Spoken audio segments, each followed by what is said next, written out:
Justice Hilton और justice Coldstream ने जब 7 अक्टूबर 1930 को एक ऐतिहासिक फैसला लिखा तो भारत के लोगों में निराशा बढ़ गई। भारत के लोग परेशान हो गए क्योंकि उस दिन भगत सिंह, राजगुरु और उनके साथी थापर पर अंततः क्या दिया गया, तो फांसी का फैसला किया गया। पूरे भारत में शोक की लहर रह रही, लेकिन आज हम आपको बताएंगे कि उस केस में और क्या क्या हुआ था। यह केस था लाहौर षड्यंत्र केस का, जहां पर फैसला सुनाया गया सैंडर्स की हत्या और केंद्रीय विधानमंडल के अंदर में हुए बम धमाकों के ऊपर।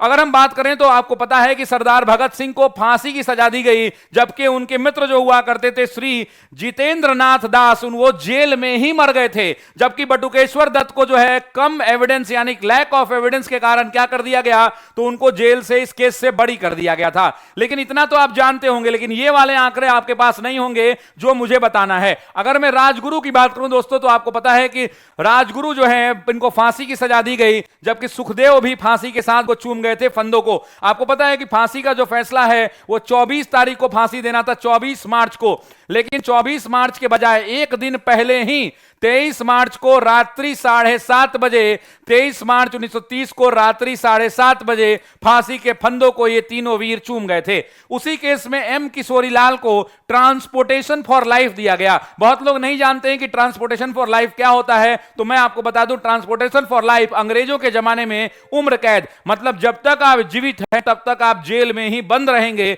मतलब अब आप जेल से बाहर नहीं निकलेंगे। वहीं एम जयदेव कपूर को भी उम्र कैद मिली, शिव वर्मा को भी उम्र कैद मिली, सुंदरलाल जो है इनको 7 साल की सजा मिली, विजय कुमार सिंह को भी उम्र कैद मिली, महावीर सिंह को भी उम्र कैद मिली, कन्वलनाथ त्रिवेदी को भी उम्र कैद मिली, और गया प्रसाद जो बिहार के नेता थे उनको भी उम्र कैद मिली। इसके साथ साथ अगर हम बात करें तो 5 साल प्रेम दत्ता को जेल भेजा गया और एल देशराज को बाइज्जत बरी कर दिया गया। वहीं कुंवर घोष, आपको याद होगा, अजय कुंवर घोष को भी बाइज्जत बरी कर दिया गया, और साथ ही में सान्याल को भी क्या कर दिया गया, तो बाइज्जत बरी कर दिया गया। तो भगत सिंह का यह मुकदमा आप सबको पता होगा, लाहौर कॉन्स्पिरेसी केस है। इससे इतने सारे प्रश्न बनते हैं। ऐसे ही और वीडियोस को देखने के लिए हमारे चैनल को सब्सक्राइब कर लीजिए, इस वीडियो को लाइक और अपने दोस्तों के बीच में शेयर कर दीजिएगा, और अपने पास भी शेयर कर रख लीजिए ताकि परीक्षा में आपको रिवीजन करने में आसानी हो। बहुत बहुत धन्यवाद। तो साथियों, ऑफिसर्स एकेडमी लेकर के आया है 72वीं बीपीएससी का नया बैच, और ये बैच अब शुरू हो चुका है।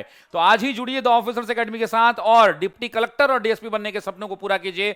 बैच में अभी 65% का डिस्काउंट चल रहा है। ये बैच उपलब्ध है सिर्फ 999 में। डाउनलोड कीजिए द ऑफिसर्स एकेडमी का ऐप और जुड़िए हमारे साथ। धन्यवाद।